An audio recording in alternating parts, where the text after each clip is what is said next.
Bonjour à tous.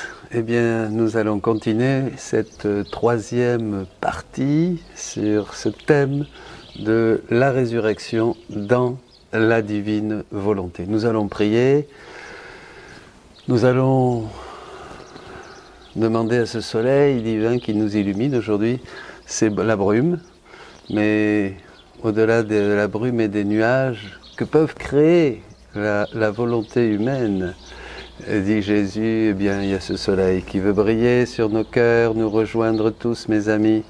Il suffit juste de croire, d'apprécier cette divine volonté. Jésus nous le rappelle, et de la faire nôtre, de la chérir, de l'aimer, de reconnaître sa beauté, sa grandeur, son universalité, sa puissance, de nous ouvrir à tout ce qu'elle a pour chacun de nous, pour toutes les créatures. Demandons à la Vierge Marie de nous disposer en ce jour pour que ces paroles pénètrent profondément dans notre cœur, nous transforment.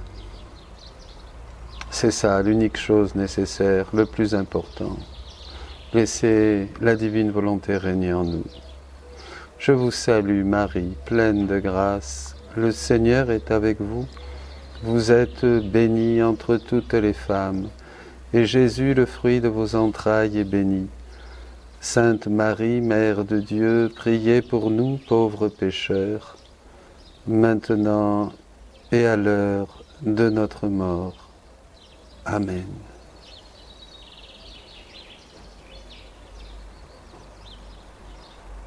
Amen.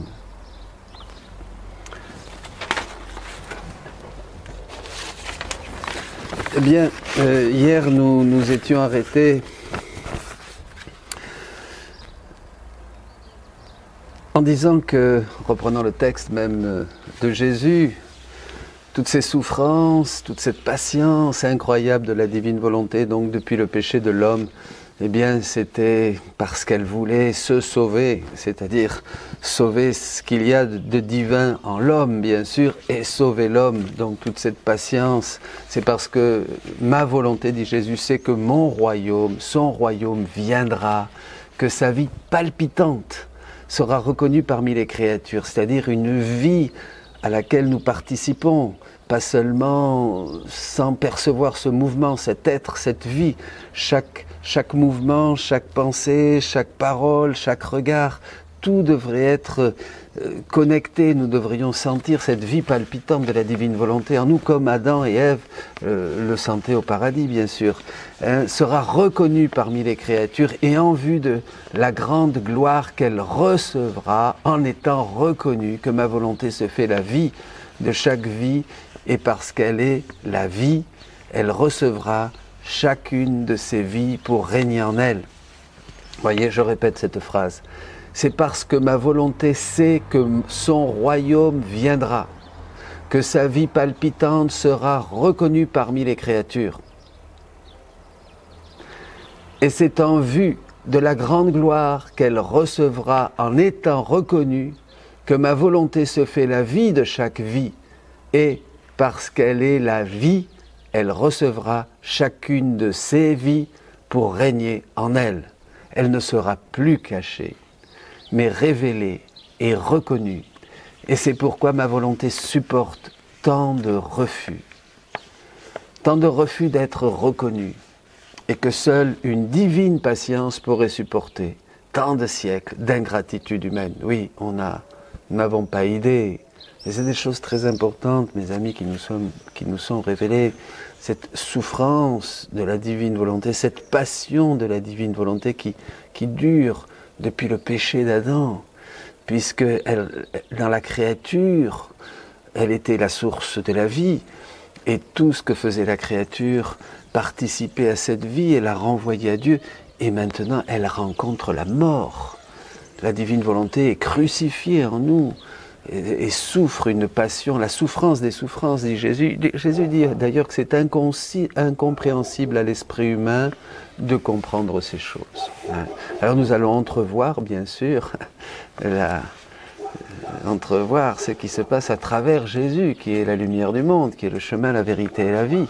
Et en entrant dans cette vie de la grâce, nous allons commencer à travers la rédemption en Jésus-Christ, à entrevoir les cieux nouveaux et la terre nouvelle. Mais bon, nous en sommes loin. Mais là, avec le don de la divine volonté, c'est le ciel qui s'ouvre de nouveau. C'est le prodige des prodiges, dit Jésus, c'est le plus grand don que Dieu fait à l'humanité. Alors, il y a certains frères et sœurs qui m'écrivent et qui sont choqués, qui sont surpris par certaines affirmations. Et je le redis, ce ne sont pas des inventions qui sont miennes. Je lis les textes. Je lis les textes de Louisa, des écrits du Livre du Ciel, qui ont été révisés, reconnus, approuvés par l'Église. Il y a même une thèse qui a été faite à l'Institut... l'université pontificale la grégorienne, donc aussi approuvée par l'Église. Donc, mais évidemment, il y a du changement. Mais il y a du changement quand on parle, quand Jésus dit qu'il va faire disparaître tous les autres types de sainteté, il n'y aura plus que la sainteté dans sa divine volonté. Quand Jésus dit que la plus seule prière qui veut voir monter vers le ciel, c'est sa prière, son cantique, ses réparations, qui nous permet de faire maintenant quand nous faisons des rondes, etc. Évidemment, il y a beaucoup de choses qui surprennent. C'est normal. C'est vraiment l'ère du Saint-Esprit qui vient renouveler et nous avons, entre guillemets, de la chance puisque nous sommes à la charnière. Nous sommes les premières générations à commencer à vivre dans la divine volonté. Avant, ça n'avait pas été révélé, dit Jésus, donc on ne pouvait pas le connaître. Même si certains saints sont arrivés à une sainteté humaine héroïque. Bien sûr, héroïque, avec une hauteur de vertu, une héroïcité des vertus dont finalement, en plus, peu sont capables. Voilà. Alors, quelle douleur pour le Seigneur, quelle douleur pour la divine volonté de voir notre lourdeur dans la prière, notre lourdeur pour aller à la messe, notre lourdeur puis toujours l'intérêt personnel dans nos prières, pour toujours lui demander quelque chose. Jésus est toujours, en fait, Jésus venant dans notre cœur, qu'est-ce qu'il y trouve? Eh bien, il y trouve le torrent du Cédron. Il trouve souvent cette eau nauséabonde. Il trouve beaucoup de cœurs intéressés, mal disposés, avec des mauvaises choses, bien sûr. Voilà, pas confessées, peut-être. Vous savez ce que dit saint Paul dans la lettre aux Colossiens. Faites donc mourir en vous ce qui appartient à la terre. Ben, nous en sommes loin, bien sûr. Ben, il y a les débauches, l'impureté, la passion, désir mauvais et cette soif de posséder qui est une idolâtrie. Voilà ce qui provoque la colère de Dieu contre ceux qui lui désobéissent. Voilà quelle était votre conduite autrefois, lorsque vous aussi, vous viviez dans ces désordres. Mais maintenant, vous aussi, débarrassez-vous de tout cela, colère, emportement, méchanceté, insultes, propos grossiers sortis de votre bouche, plus de mensonges entre vous. Vous vous êtes débarrassés de l'homme ancien qui était en vous et de ses façons d'agir. Bon, ben nous en sommes loin. Hein, voilà, hein, c'est là de Colossiens 3, 5, 9. Nous en sommes loin, mes amis. Eh bien, il faut demander au Seigneur cette résurrection. On ne peut plaire à Dieu que si nous ressuscitons spirituellement. Et ressusciter spirituellement, c'est accueillir pleinement le don de la résurrection de Jésus, pour vivre pleinement dans cette divine volonté. Vous rappelez que Jésus ressuscité symbolise la sainteté dans sa volonté, la sainteté dans la divine volonté, alors que les saints d'avant étaient la sainteté dans le ciel de son humanité. C'était plus, dit Jésus, une imitation de l'humanité du Christ et de toutes les vertus du Christ, de Jésus-Christ. C'est admirable. Tandis que la résurrection symbolise la nouvelle et divine sainteté dans la divine volonté. Vous voyez, bon, ce sont des choses après qu'il faut approfondir, qu'il faut creuser, mais bon, qui s'ouvrent à nous, qui nous sommes donnés. Alors, continuons maintenant. Jésus dit, ensuite, je passais de Nazareth, je passais au désert et dans la grande solitude, la plupart du temps avec le rugissement des animaux féroces autour de moi, symbole de ma divine volonté qui, n'étant pas connue, forme le désert autour de la créature et une solitude qui engendre l'horreur et la peur. Dès que nous sommes en dehors de la divine volonté, eh bien, le monde devient un monde que nous appréhendons. un monde hostile, un désert, un monde avec... Vous voyez, ça c'est très très très important pour comprendre bien notre situation, notre condition aujourd'hui dans l'ordre de la nature déchue. Le bien devient désert et l'âme est entourée par des animaux féroces qui sont les passions brutales, poussant des rugissements de colère, de furie bestiale, de cruauté et de toutes sortes de maux. Ce désordre des passions, ce désordre de l'homme intérieur, cette anarchie des passions que nous ne pouvons pas contrôler ou de manière politique, hein, comme disent les pères, en nous efforçant avec l'aide de la grâce bien sûr, c'est dur. Voyez, c'est ces monstres qui nous habitent, on peut dire. Ma sainte humanité retraçait pas à pas les souffrances que ma divine volonté avait endurées depuis tant de siècles et de milliers d'années, afin de la restaurer et de la rappeler pour régner au milieu des créatures. Voyez ?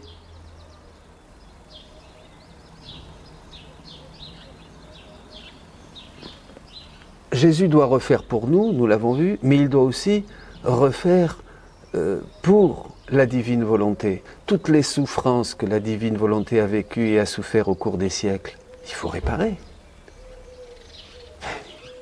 Bien sûr. Jésus doit prendre ses souffrances dans son humanité et souffrir tout ce que la divine volonté a souffert. Là, on ne peut absolument pas avoir idée. Il va en quelque sorte convertir en souffrance humaine ce que la divine volonté a souffert depuis le péché originel. Bon, c'est incompréhensible pour nous, mes amis, mais c'est bon de le dire, parce que Jésus en parle de ces choses-là, vous voyez. Sa grâce après nous fera entrer à travers l'expérience, à travers l'intimité, dans la lumière que contiennent ces vérités.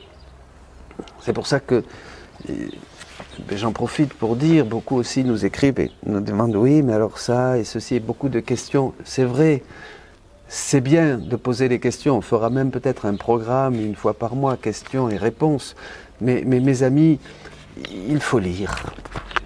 Moi je suis comme vous, nous sommes tous dans la divine volonté. Jésus dit qu'il n'y a pas de maître, il n'y a pas de chemin, il n'y a pas de champ, il n'y a pas de clé, il n'y a pas de porte. On avance dans la mer de la divine volonté. La clé, c'est lire les écrits. Et je suis retombé, je vous avais dit hier, un texte au livre 13, où Louisa...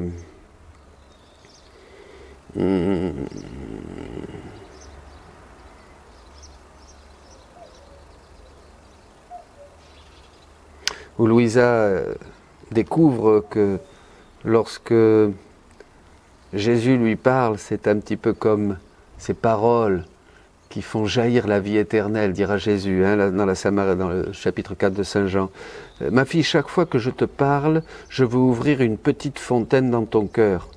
Pour tous, mes paroles veulent être des fontaines jaillissantes en vie éternelle. » Ça fait allusion à ce que dit Jésus à la Samaritaine au chapitre 4 de Saint Jean.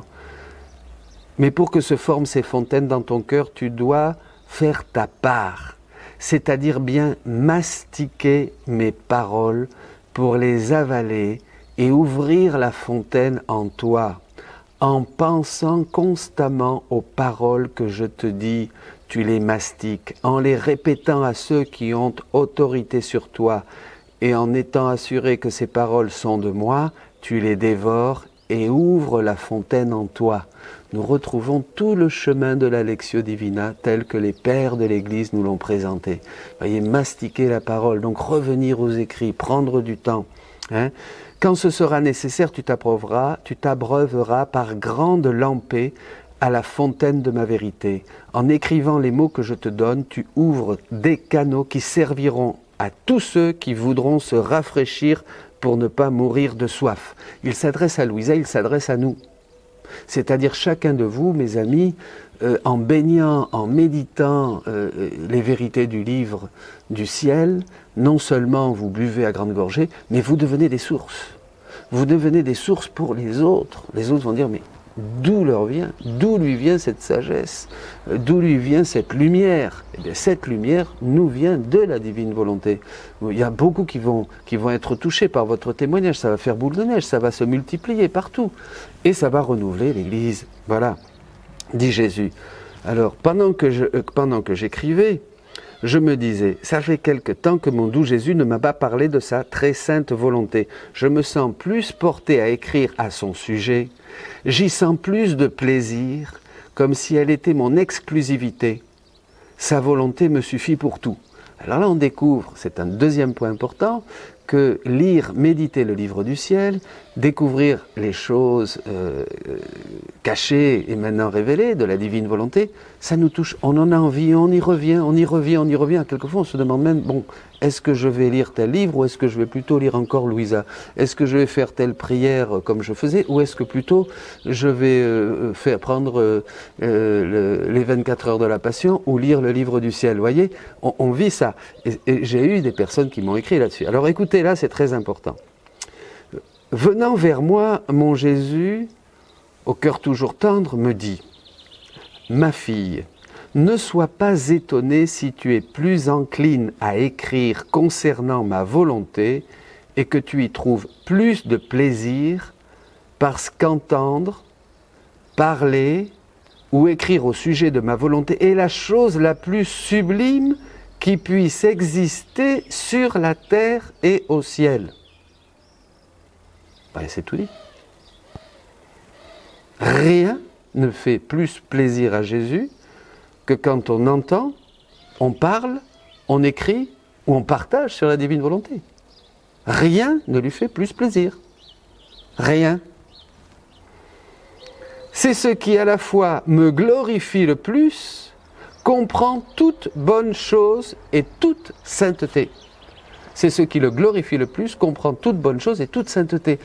Je sais que ça peut être surprenant, mais c'est normal, parce que la divine volonté, quand on l'accueille et quand nous l'accueillons en nous et nous la prenons et nous la laissons régner en nous, nous sommes unis à l'acte unique et éternel de Dieu. Dès qu'on lit, dès qu'on médite les vérités du livre du ciel avec amour, avec accueil, avec cette intention de laisser Jésus revivre sa vie, on ne peut pas faire plus de bonheur à Dieu.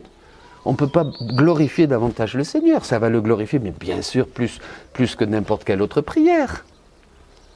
Vous comprenez? Ça c'est très important. Alors c'est vrai que ça demande un certain changement dans notre état d'esprit. Et il dit, les autres vérités ont aussi leur propre bon côté.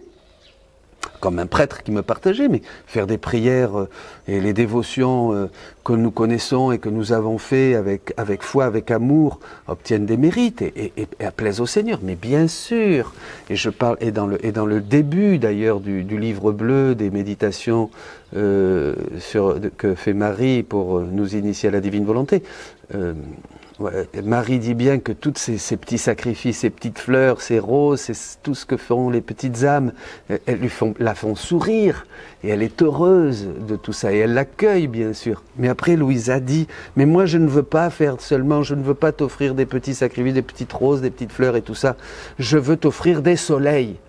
Et c'est pour cette raison, puisque chaque acte dans la divine volonté est un soleil, je veux que tu m'enseignes à vivre, à vivre dans la divine volonté. Vous voyez, bon, ça c'est au début, c'est très intéressant.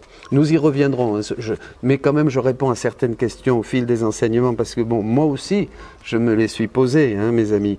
Alors, il dit, les autres vérités ont aussi leur propre bon côté. On s'y abreuve gorgée par gorgée. L'on y accède graduellement, elle s'adapte.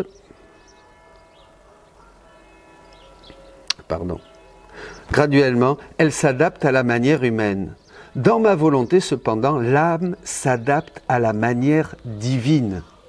Il n'y a pas une comparaison et une opposition, parce que c'est un mode divin qu'on accueille. Donc, on n'a même pas besoin d'être un grand saint, ou d'être un champion de la vertu, de l'humilité, de l'obéissance. Vous voyez, la divine volonté va se charger de nous faire vivre, bien sûr, toutes les vertus, en nous donnant la propriété des attributs. Mais c'est divin, c'est l'activité de Dieu en nous.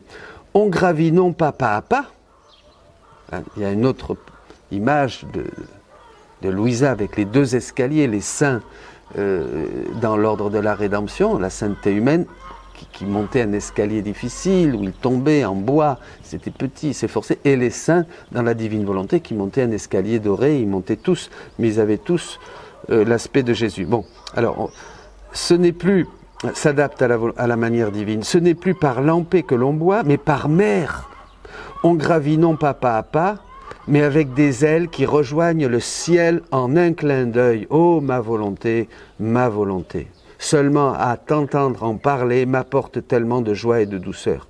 Quand je sens ma volonté habiter l'une de mes créatures, ce qui est une autre de mes immensités, j'éprouve un tel plaisir que cela me fait oublier la méchanceté des autres créatures. Bon, voilà. C'est au livre 13, mes amis, le 13 octobre 1921. Livre 13, 13 octobre 1921. C'est très très important ce passage et ça répond à beaucoup de questions. Donc revenons maintenant. Donc de Nazareth, Jésus passe au désert. Et alors là, il dit, je peux dire que chacun de mes battements de cœur, chaque souffle, chaque parole, chaque souffrance était le continuel rappel de ma volonté pour se faire connaître par les créatures. Donc Jésus a souffert tout ça au milieu de ces bêtes dans ce désert, hein, bien sûr, irréparé, mais c'était aussi que ton règne vienne, que ta volonté soit faite sur la terre comme au ciel. Il implorait tout. Tout était dans la vie de Jésus, c'est ce que nous disons dans le Notre Père, ce qu'il nous a enseigné. Que ton règne vienne, que ta volonté soit faite sur la terre comme au ciel. Pour qu'elle règne en elle, cette divine volonté, pour leur faire connaître le grand bien, la sainteté, le bonheur de vivre dans le fiat, que nous commençons déjà à goûter. C'est extraordinaire, beaucoup. Une des premières choses que l'on découvre dans la divine volonté, et ça, Louisa le dit dans une lettre à un fils spirituel, c'est que les passions sont dominées. Elles sont là, bien sûr, mais ce n'est plus la même chose, voyez. Dès que nous avons donné notre oui, hein, et que nous commençons à lire, à méditer, à nous plonger dans ces mers de vérité divine, eh bien, il y a une transformation intérieure comme un nouveau baptême. Et je vous y encourage, mes amis. C'est le meilleur témoignage. On ne peut convaincre personne.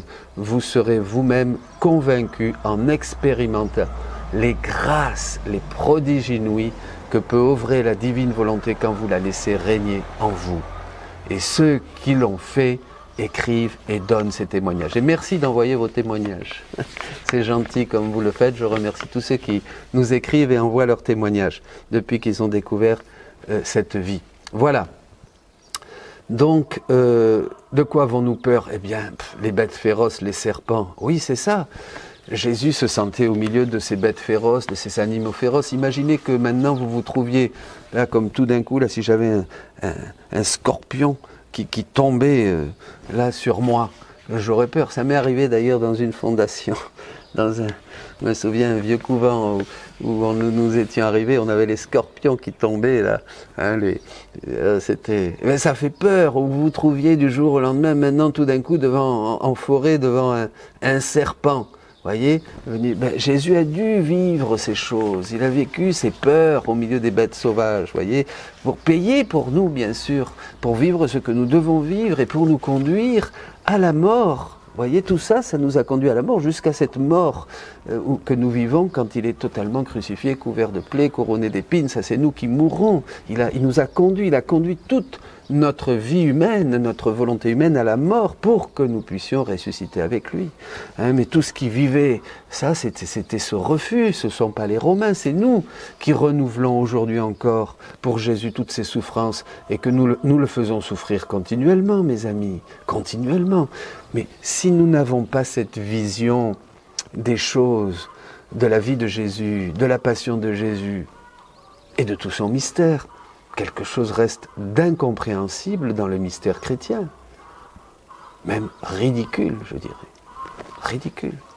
On va le réduire et le limiter à de la générosité, à de l'élan humain, à une fraternité. Bien sûr que tout ça, c'est le Seigneur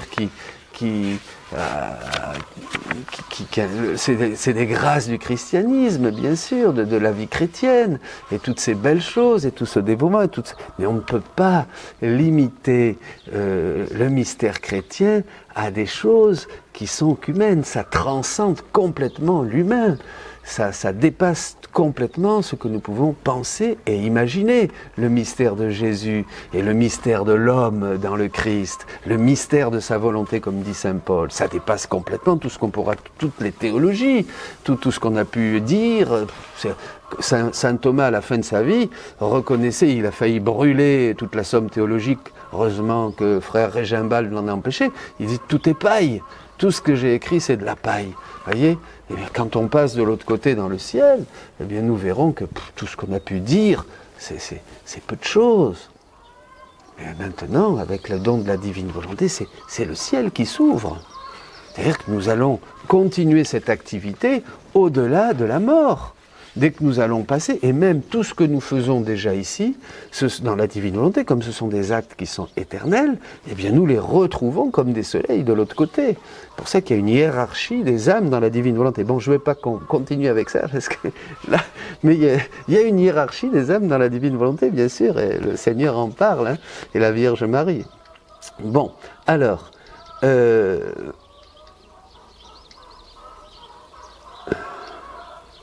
Donc le désert. Alors du désert, alors passons maintenant du désert, je passais à la vie publique, où rares étaient ceux qui croyaient en moi. Rares, que j'étais le Messie, dit Jésus. Et j'ai voulu utiliser ma puissance, semant des miracles, afin de former mon peuple pour que, s'ils ne croyaient pas mes paroles, ils puissent croire par la puissance de mes miracles. C'est ce que dit Jésus. Hein. Voilà. Croyez dans les œuvres. Telles étaient mes divines et amoureuses industries pour que, à n'importe quel prix, je fasse connaître que j'étais le Sauveur. Car, sans me connaître, elles ne pouvaient pas recevoir le bien de la rédemption. C'est ce que nous faisons. Nous annonçons Jésus. Jésus vivant, Jésus crucifié, Jésus ressuscité d'entre les morts. Nous le proclamons, nous essayons, nous nous efforçons dans notre Église, tous, chaque diocèse, chaque prêtre, chaque paroisse, de faire connaître le Christ. C'est vraiment, c'est l'appel à être missionnaire, hein, disciple et missionnaire. C'était le synode de notre diocèse et d'autres diocèses. C'est vraiment, c'est ça, ce grand souffle que nous essayons de renouveler. Ça, c'est la rédemption, c'est l'annonce du Christ, c'est le kérygme, c'est l'annonce kérygmatique, c'est-à-dire la proclamation de la mort et de la résurrection de Jésus. Que devons-nous faire? Faites-vous baptiser, convertissez-vous, faites-vous baptiser et vous recevrez le Saint-Esprit. C'est le chapitre 2 hein, des Actes des Apôtres, quand ces païens demandent à Pierre, que devons-nous faire? Mais c'est ça! Et ça, c'est bien, et c'est le commencement. Il était nécessaire, je reprends le texte, c'est l'étape. Il était donc nécessaire de me faire connaître pour que ma venue sur la terre ne soit pas inutile pour elle, pour nous, les créatures. Évidemment, on ne peut prendre un bien et en profiter que seulement quand on le connaît. Oh, combien ma vie publique symbolise le triomphe du royaume de mon fiat. La vie publique, le royaume de Dieu est au milieu de vous, disait Jésus, symbolise le triomphe du royaume de mon fiat.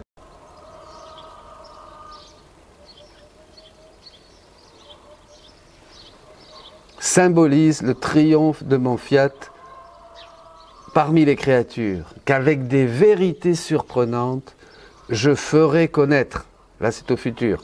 Ça symbolise la vie publique de Jésus, symbolise le triomphe du fiat au milieu des créatures, qui seront connues plus tard, maintenant, que je ferai connaître, et pour y arriver, je ferai des miracles, des prodiges avec la puissance de mon vouloir.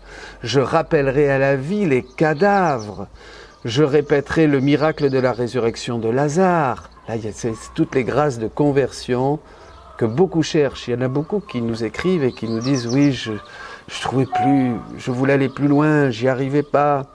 Je voulais une aspiration. » Je me rappelle cette religion, c'est ce que je cherchais depuis tellement de temps, etc., etc. Eh bien, c'est ça, c'est vraiment une nouvelle effusion du Saint-Esprit.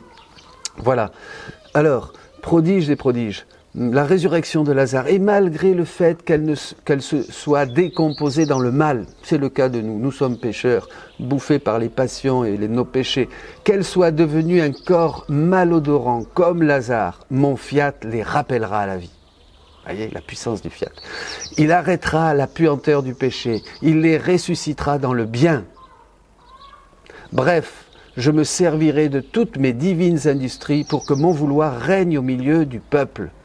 Tu vois, par conséquent, qu'en chaque parole que je t'ai dite et en chaque miracle que j'ai opéré, j'ai appelé ma volonté à régner au milieu des créatures et je les ai appelés à vivre dans mon fiat.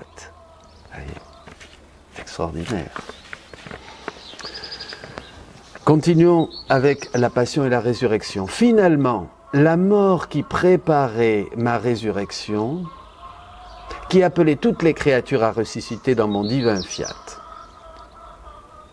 Oh, comme elle symbolise la résurrection du royaume de ma volonté. Mon humanité blessée, déformée, méconnaissable, est ressuscitée en pleine santé avec une beauté enchanteresse, glorieuse et triomphante. Elle préparait le triomphe, la gloire de ma volonté en appelant en elle toutes les créatures et en demandant que chacune puisse ressusciter dans mon vouloir pour passer de l'état de cadavre à la vie, de laideur à la beauté, du malheur au bonheur. Voyez mes amis, du malheur au bonheur. Donc, nous voyons bien que la résurrection de Jésus symbolise cette vie nouvelle, symbolise la sainteté dans la divine volonté, symbolise l'ère du Saint-Esprit, ce que les âmes vont vivre en faisant la volonté du Père sur la terre comme au ciel, c'est-à-dire en accomplissant la prière du Notre Père, symbolise une nouvelle sainteté. Les saints des derniers temps, comme le disait Saint Louis Grignon de Montfort, ouais, nous entrons là. C'est ça qui est important, c'est ce changement. Alors ça bouscule, ça dérange, ça nous fait travailler, ça fait travailler les théologiens, on se pose les laïcs, les prêtres, tous on se pose des questions. Oui, tous nous faisons le chemin. Pour certains c'est plus facile à accepter, pour d'autres un peu plus difficile. Je donne toujours mon témoignage. Moi j'ai résisté pendant 5 ans. Je trouvais que c'était voilà, que c'était truc un peu abracadabrant, cette divine volonté, vous voyez, bon,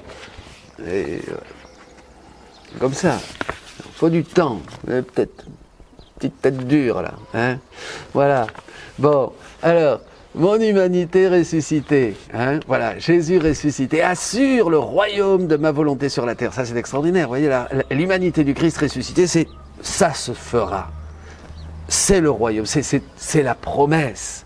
Sinon, comme le dit Jésus dans un autre endroit, si ça ne valait pas la peine, eh bien il aurait détruit toute la terre, toute la création, et puis rien n'existerait, on serait tous morts, tous dans le néant. Mais la résurrection du Christ nous assure que Dieu n'abandonnera jamais sa création et les créatures. Comprenez? Même si on est méchant et vilain et malodorant comme Lazare, puant, c'est extraordinaire. Voilà. Donc, mon humanité ressuscitée assure le royaume de ma volonté sur la terre. Elle était mon acte unique de triomphe et de victoire. Elle était importante pour moi parce que je ne voulais pas partir pour le ciel avant d'avoir pu donner tout ce qui peut permettre aux créatures de rentrer à nouveau dans le royaume de mon vouloir et dans toute la gloire, le bonheur, le triomphe de mon fiat suprême afin qu'il puisse dominer et régner en elle.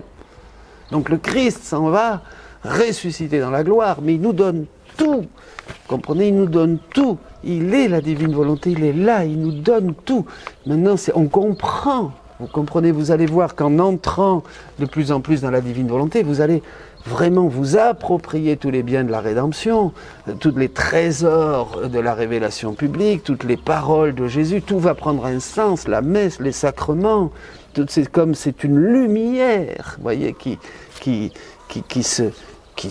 comme un lever de soleil extraordinaire sur tout le mystère chrétien.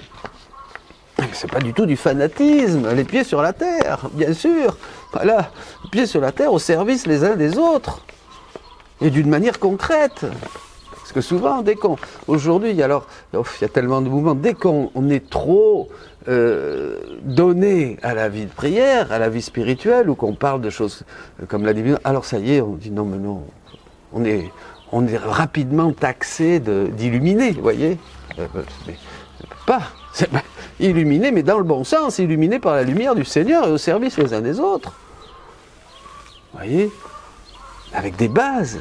La divine volonté, donc, c'est vraiment l'accomplissement de l'œuvre de la création et de l'œuvre de la rédemption. C'est la raison pour laquelle Dieu a tout fait. C'est pour nous faire revenir dans cette divine volonté que nous avons perdue. S'il vous plaît, ouvrons les yeux. Ouvrons les yeux. Bon, continuons. Alors, il ne voulait pas partir au ciel, dit Jésus. Par conséquent, unis-toi à moi et fais qu'il n'y ait aucun acte que tu fasses et aucune souffrance que tu subis sans appeler ma volonté à occuper sa place royale et dominante, et ta victoire sera de la faire connaître, aimer et désirer par toutes les créatures. Alors là, c'est très important. Et là, Jésus, on termine avec ça. Et là, c'est pour vous, pour vous tous qui cherchez, qui découvrez ces grâces. Ben voilà, là, vous avez l'essentiel. Unis-toi à moi. Entre en moi, dira Jésus. Et tout ce que nous faisons, tout, que vous mangiez, que vous buviez, vous vous rappelez, Saint Paul, faites tout pour la gloire de Dieu. Invitons la divine volonté dans tous nos actes. J'invite la divine volonté maintenant à parler avec moi. Vous qui m'écoutez, je vais l'inviter ensuite que je vais aller servir mon frère, mes frères, voyez, etc. Je l'invite dans mes prières, vous l'invitez pour que tous nos actes se fassent dans la divine volonté, aucune souffrance, aucune peine que nous puissions vivre ou subir sans appeler la divine volonté. Viens régner en moi, viens faire ça avec moi, vous lui donnez la première place dans toutes les choses, c'est une question d'habitude. Et vous allez voir, alors Jésus dit aussi ça, quand vous faites un acte, ça appelle un autre acte. Et si vous faites 2 actes dans la journée, demain vous savez en appeler un 3e, un 4e, vous faites encore un autre acte et un autre acte. Et une fois, et c'est fort, c'est très beau.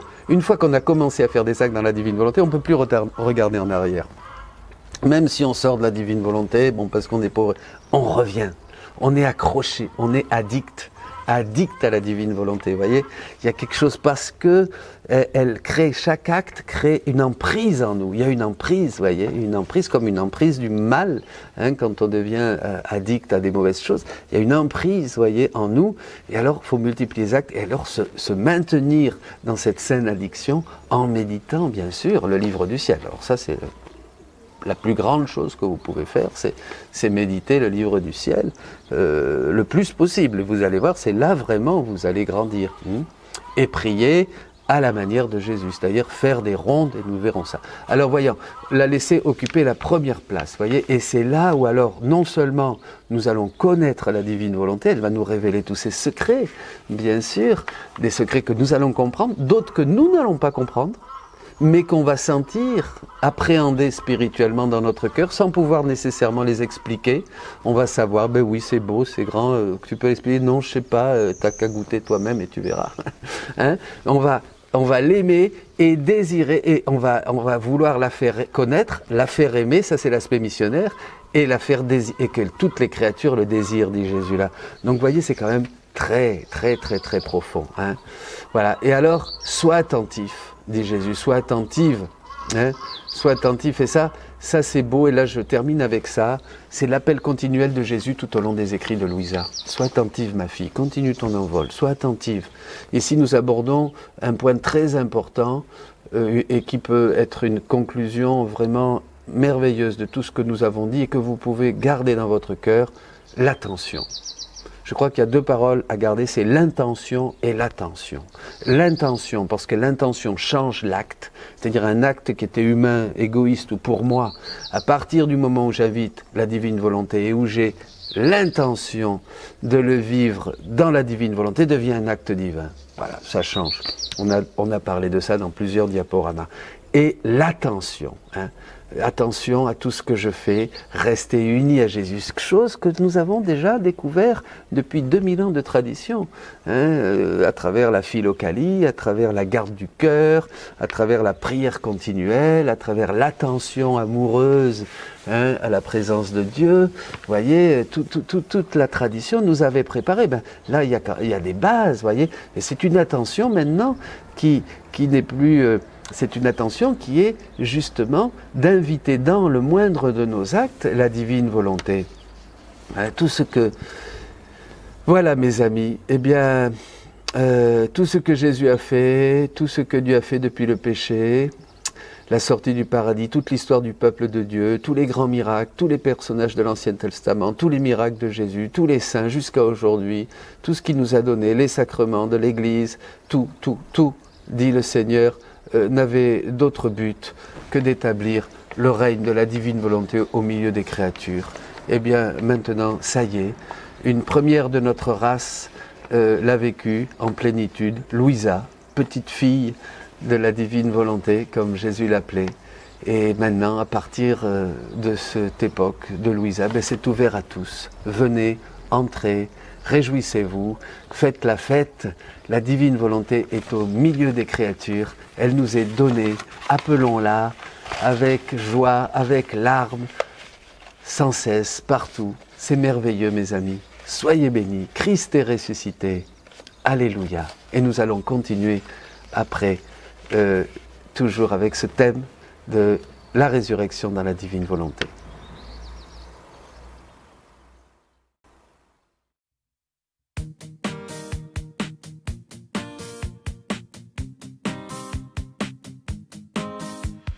Je veux me réjouir dans le Dieu